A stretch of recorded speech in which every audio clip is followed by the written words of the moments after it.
Alrighty, hello. This is Abby. I wanted to take the opportunity to actually get to know this set of cards. The last time that we had talked about these cards was when I was doing their unboxing and how they felt like you go to this deck when you want to pull out the abscess, you want to pull out the infection, you want to get to the root, you want to get to the core, and you want to heal this shit. And not nicely, not with fluff and all cutes and rainbows and roses, which I do believe there's a place and a time for that, but I've just recently gone through a few things where I definitely think that now is a great time to pull this out. So give me a moment. Let me go ahead and close one of my windows so that I don't feel like I'm speaking to all the gods at once, and then get prepared.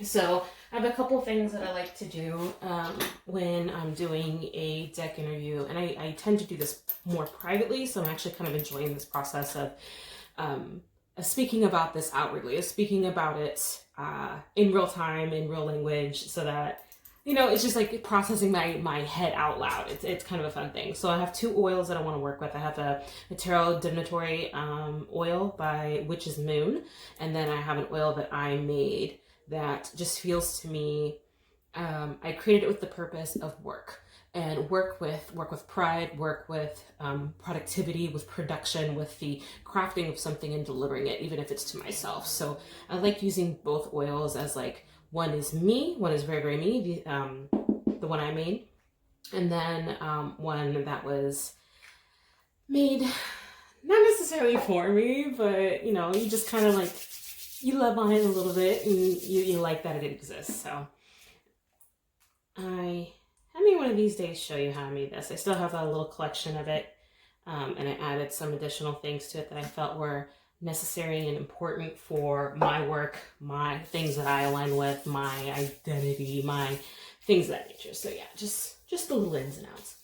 So let me go ahead and get that on me. That's exactly what I wanted. How did I know that is even what I wanted? You ever smell something that's just so perfect? It solves all the problems. It gives you that moment of relief and relaxation. Even if it's just momentary, it reminds you that it even exists. I just had that moment. So that was freaking endearing for me. So thank you for that little aroma gift. Anywho, so this is the second edition of the Goliath Tarot, and I'm actually really excited to have this opportunity to get to know these cards. So I'm still getting my treehouse set up. So this is going to be rough, to say the least. But as we get this all tidied up, this will get better over time. I remember talking about what I thought about this, but that's fine.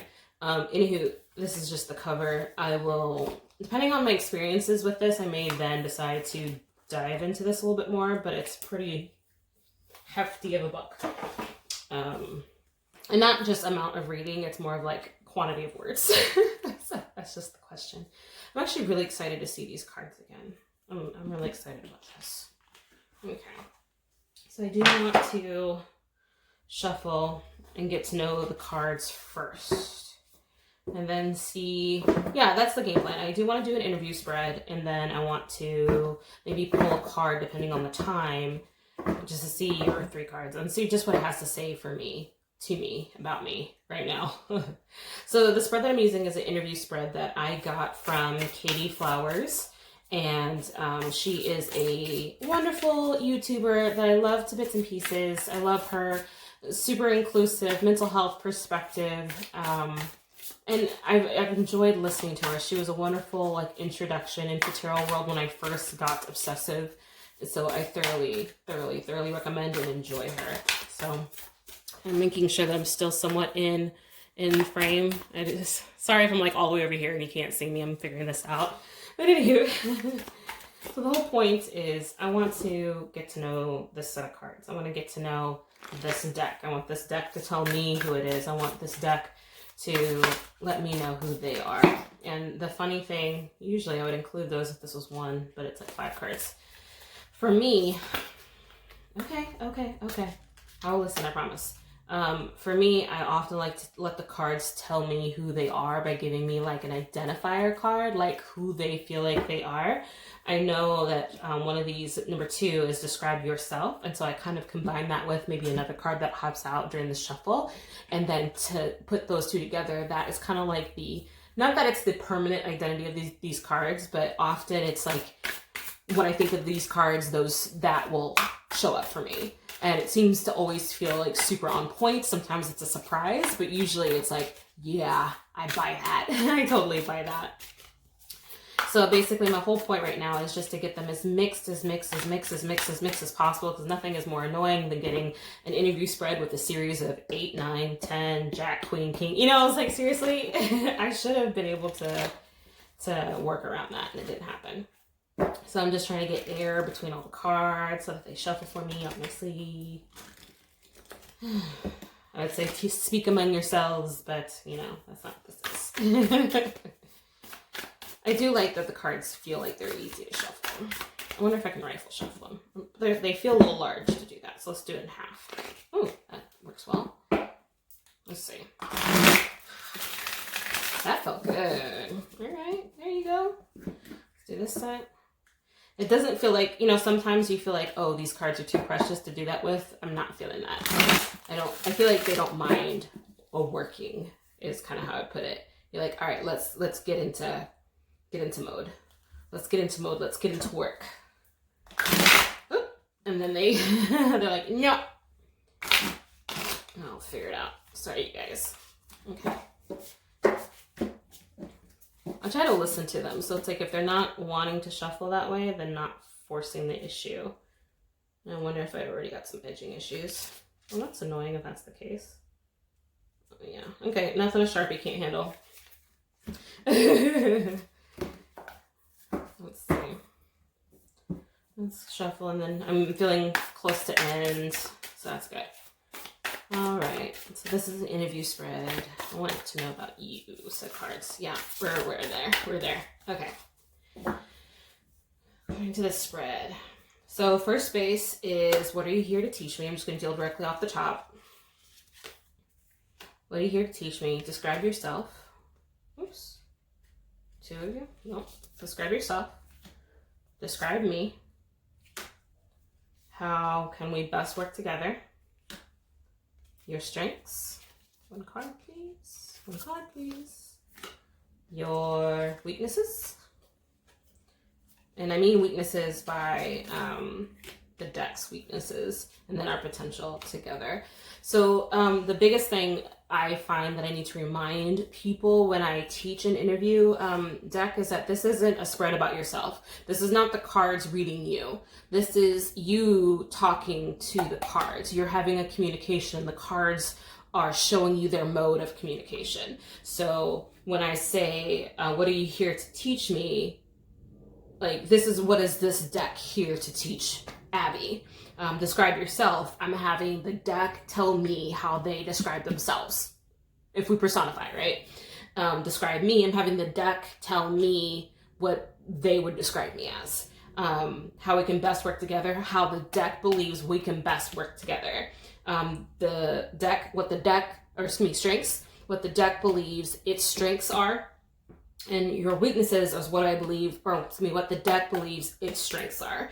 And then our potential together is what the set of cards feels like our potential together is. So I haven't pulled an identifier card yet. So let's see if I'm going to get one. I lost it. I don't know if this will happen. Okay, so let's see if I get an identifier. Try it again. Identifier? Okay. 5 of Cups.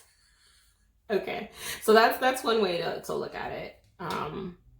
That's an interesting way to start because it's kind of the feel of things at the moment. So we'll see what's up. And then the shadow card is just kind of like, I don't know if you work with shadow cards, but if you do, I like to flip over the set when I deal off the top to look at the overall feel of the spread. So I like this as a 7 of Wands. The determined otter is the key word here. This set of cards then kind of has like, or this reading kind of has like the sense of determination attached to it. Like, even when the dam breaks, like this would be something that, okay, we have to do this again. Things are going to happen again. This is on repeat. This happens again. These are patterns.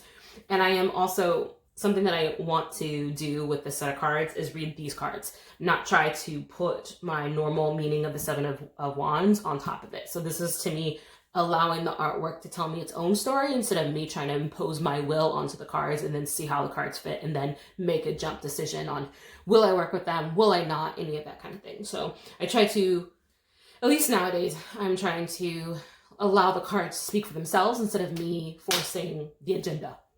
So what is this set of cards here to teach me? Damn. Okay, so I have to giggle. So it's the starseed. I don't even like that term, honestly, but that is freaking kind of cool. That is a freaking kind of cool. So this, it has the image of what I would say Native American-esque with antlers and a cat. And then like a little pentagram. So this is a card that I would research. I would look at the author's meaning. And since I have time, I have an hour. Not that I'm going to use the whole hour today, but I have an hour. The starseed. I wonder where this is going to be in the book. So is this, I guess my first question is this a court card? Oh, I don't think so. I think there's like these additional cards. I turned right to it. That's that shit you can't make up. Okay, let's see. Keywords. So this is, what are you here to teach me? So the keywords are beings that have seen and experienced life elsewhere in the universe, on other planets and non-physical dimensions other than just Earth. A fragment of the universe, a star child, a galactic being, an ET guide, a cosmic being, a higher missions, star galaxy, activation codes, commonly known as indigo, crystal, rainbow children, Palladians, Arcturians, something, Andromedans, Sirians, Orion, oh my gosh, reptilian, Aegeans, felines, and other beings. So Orion speaks to me a little bit. So in this card, we connect to starseeds. If you're holding this card, chances are you too are one that is searching for a higher level of self-realization in the eyes of the great universe. And then I have to find the proper saying of that. We are all children of the cosmic collective, and there's more to it. But that's interesting. That's really freaking interesting, actually. So, okay, so to start off, I'm kind of game. I'm listening to you. Not that I wasn't before, but I'm definitely listening to you now. What are you here to teach me? You're here to teach, that's for damn sure. Probably also for me to like realize these things myself is kind of the pull that I'm getting on it. So describe yourself. So this is the set telling me how they see themselves. Is the shadow cat. Okay, got a lot of feline energy today. The hidden inner strength. Shadow cat. Okay, well, I guess I'm looking this one up too. Because I don't have an assumption. I don't have a knowing. And these are like art-specific cards. Or this is the artist's specific cards. So we have the Ilstasid. L masks. L karmic soul tribe. L heart. Yeah, they're bonus cards. Okay, that's cool to know. I think I remember seeing it and then like just not paying attention to it for a second. Where's the shadow cat? There's the shadow self. There's masks. This when you realize it's harder than it needs to be. Cosmic self. Hidden cat. All right, briefly. Keywords. No longer seeking others' validation. That's how you describe yourself. A deep inner knowing, agility, independence, to go after what you seek, a primal power that has not been found or has now been found, knowing what to do next, just moving forward and getting on with it, rising up, being great, embracing yourself as the whole light and shadow, owning yourself and your actions, becoming the powerful force that you've come here to be. Oh, and shit, that is kind of cool. So this set of cards, I love that it feels like it's a badass. So we're going to leave this book open now since apparently I get to use it. But just to show you, like you have the kitty cat. Oh, there you go. You have the kitty cat and then you have this howler in the back. That's freaking awesome. I'm down for that. That's cool. Let's make sure that I just realized that I don't know if this is going to read vertically or not, which is going to be annoying if it does not. So can I change? Okay, there we go. I changed my orientation. So I'm going to pause and then replay. Okay, now back to where we were at, just in case my video shifted from being vertical to landscape. So mea culpa, my bad. I hopefully can fix that in edit. So now I want to have the deck describe me.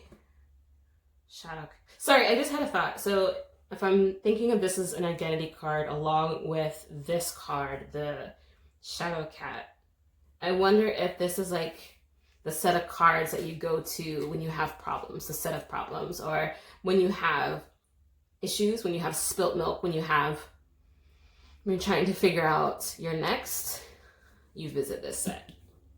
I'm kind of okay with that. So describe me.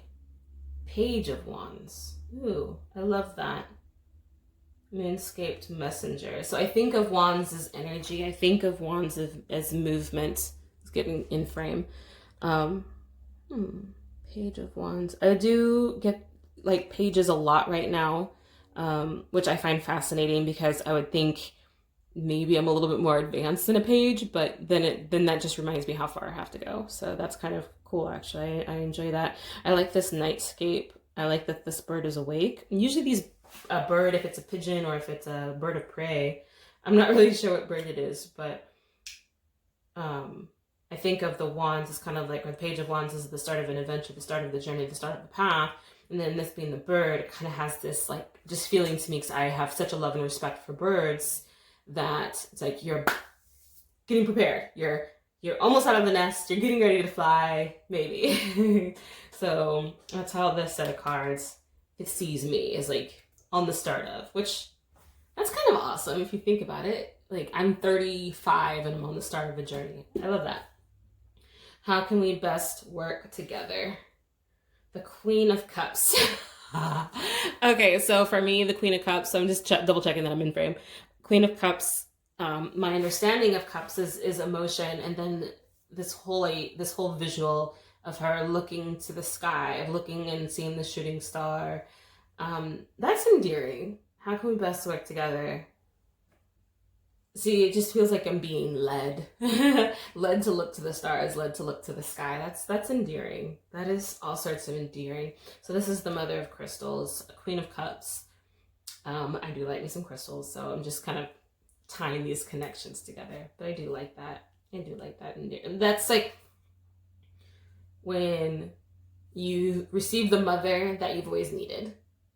In a godmother and another female maternal figure, like that's how she feels to me right now, is the how can we best work together. Maybe this is like doing the stuff that I always should have done, doing the work I always should have done, instead of whatever the other alternative is.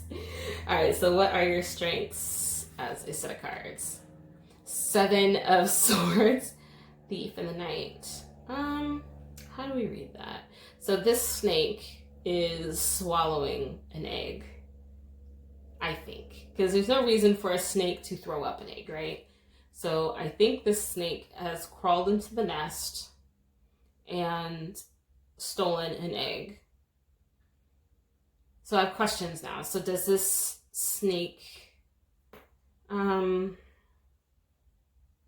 try not to think and try not to judge the situation, because this is nature happening in itself, and nature in itself is not good or bad or right or wrong. It just is. So this is just this snake getting food. This snake's means of survival is getting eggs. It does have this alternative situation where a bird, and I'm not trying to, what is the term when you try to humanize the feelings of animals? I'm not trying to say that this bird, if they do have human-esque feelings, won't feel bad that their nest has been robbed or stolen, or that these eggs are missing. But like there's like, maybe I'm overthinking it. There's all these things. So point is, this card's strengths, maybe it's just seeing the undercurrent or seeing the other or seeing, it could be as obvious as seeing where the hurts are or where the, what would I call it? I'm trying to get outside of my normal lenses. Seeing being doing. I may have to come back to that because there's a lot to think of there because I don't want to judge it. I want to experience it as what it is. So what its strengths are. Maybe even just that. Like maybe that is the strength of this set of cards, is helping me understand the alternative of something. So it's like, yes, this is the overt situation, but there's an alternative meaning. This snake has other reasons for existing besides just coming in and stealing these birds as eggs. Like, let's think outside of that box. So I think maybe that's where this set of cards is going to be strong at, is forcing me to see the alternative, which can be challenging at times. So that's going to be that's like going to school. That's going to be an interesting challenge. The weakness of this set of cards, the Sage, purity. Sage, it's interesting. Let's read it, because that's one of the artist cards. That's kind of cool that I just got 3 artist cards. So, the Sage, nature, comic eel. I might have to figure out a way to bookmark these so that they're easy to refer back to. The shadow self, shadow tree, a shaman. Purity. Are you like the last one? You're the last card of the deck? Like, oh, you are legit the last page. Okay. Purity, smudging your sacred space. Your weakness is smudging your sacred space, taking an energetic shower, take a deep metaphysical cleaning, allowing things to wash over you and leave your space and your energetic field, removing any negative, toxic, or lower vibrational frequencies away from you that have latched onto you that that are not of your own being's natural state of being, releasing any unwanted emotions, purification of being, antibacterial properties, or salts. So what are your weaknesses? Okay, so it seems like my thought is it is up to me to do the cleansing work. It is this deck's job to show me the alternative, to share with me these points. These points. Then it becomes my job to do the cleansing and the clearing and the actual expression of an abscess, if we're using that terminology. Cool. I guess I can deal with that. Our potential together. That's always an interesting set. The Emperor. Okay. So this Emperor,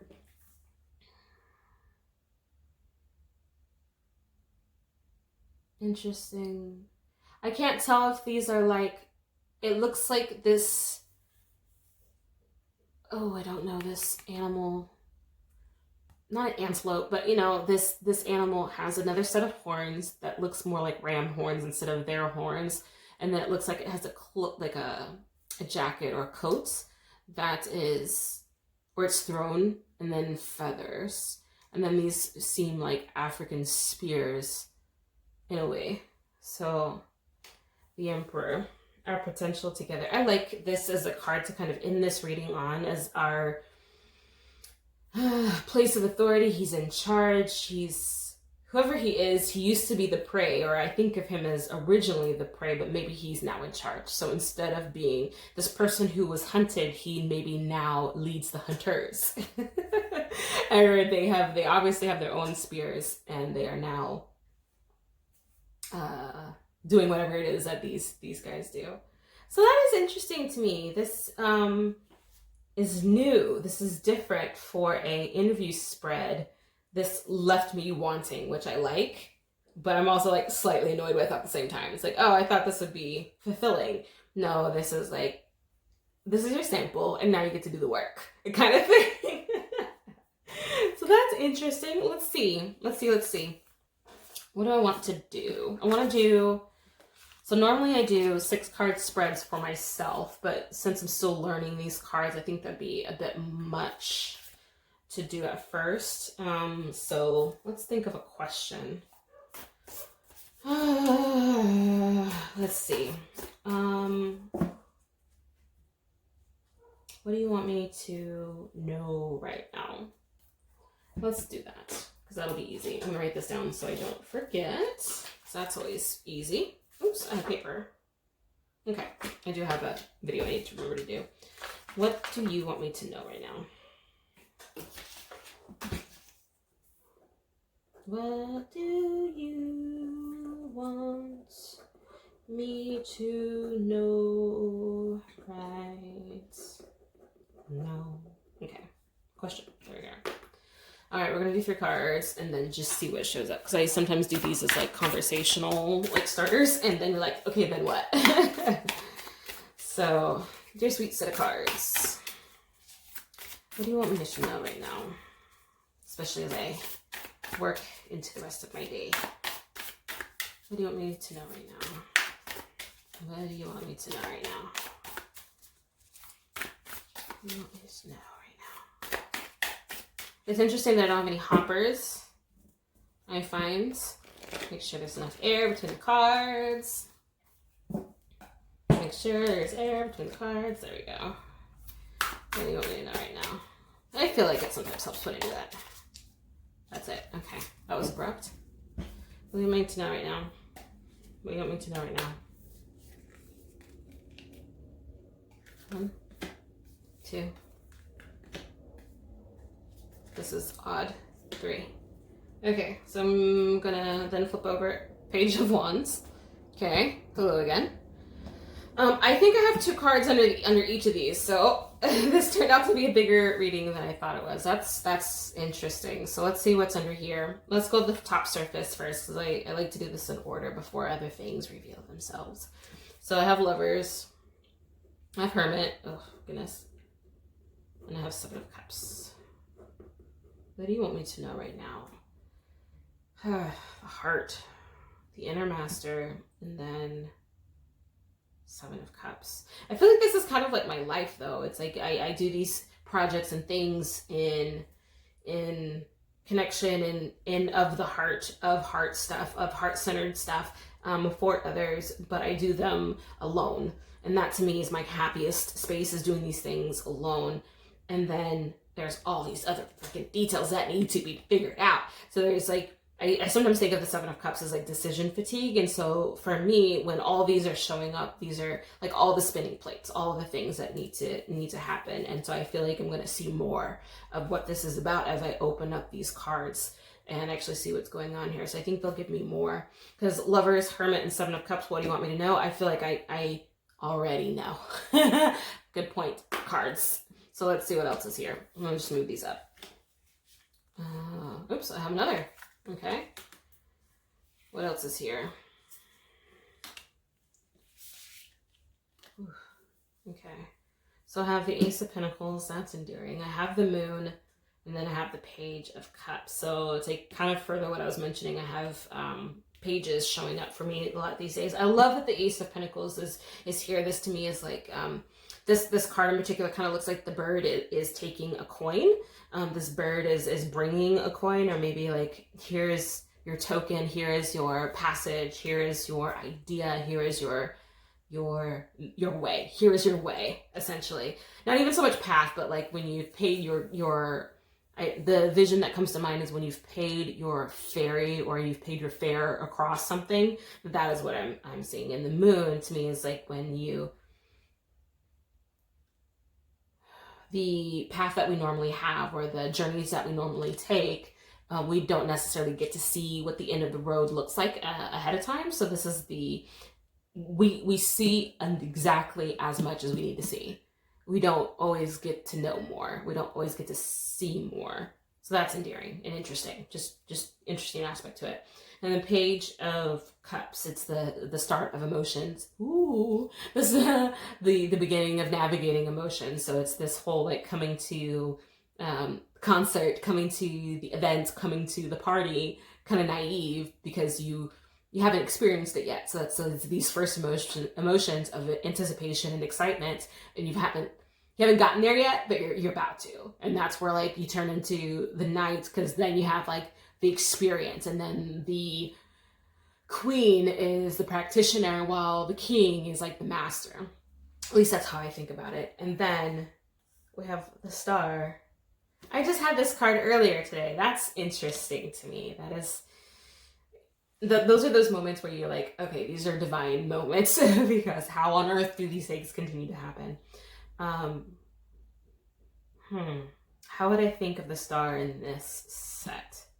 Because I'm just still thinking of the star meaning in my other deck of cards. And basically it had told me something along the lines about like that moment of rest, especially after stressful events. And that was exactly the experience that I was having at that moment. And I felt like it was so pertinent. I was reading from the book because I didn't really want to interpret. I just wanted to read. I wanted to be told. I didn't want to have to hunt for my meaning. And so the star here almost feels like a grounded version of this moon. Like if the moon is in the sky, then this star is on the ground. Because that being a tree, I mean, I can hunt symbolism out of this until I'm blue in the face. But I'm just going to use this as like a noted. I see you. I see you. There's a lot of, like, I don't know if you noticed, but from my other, like, what was it? My interview, there was a bit of a cosmic thing happening within the cards. There's, we had the Queen of Cups in this kind of like center space, and she was looking to the sky. I love that the moon showed up here. I love that the stars showed up again for me. So I guess like my point is I want to answer my question. So what was my question? What do you want me to know right now? So I had the Lovers, the Hermit, and the Seven of Swords. That seemed to be very much just my existence at the moment. Doing the things that I love. Yes, I'm doing them alone. I love this thick shell this armadillo has. That's that's giving me joy at the moment. And then the Seven of Cups is, all the things that need to be done. The Ace of Pentacles, it feels like I'm, the newness is occurring. There's lots of rounds. Do you see that? Rounds. The Ace of Pentacles is like you're paying the fare. So here's the gift, or here's the idea. You've paid your due. Here's the rewards. I feel like the reward is being delivered, and maybe that's in the process. There's this moon that illuminates a way, like a section of the road or a section of the environment of the space, but there's no need for all of it. There's no need for everything of it. And then there's like this anticipation. So I feel like I do have this like constant sense of anticipation with the projects and the things that I'm doing. So that's kind of awesome to get a little bit of reinvestment, or not investment, maybe it is reinvestment, confirmation in that regard. The Cosmic Guide. Maybe I do need to read this one because I don't understand this image's meaning.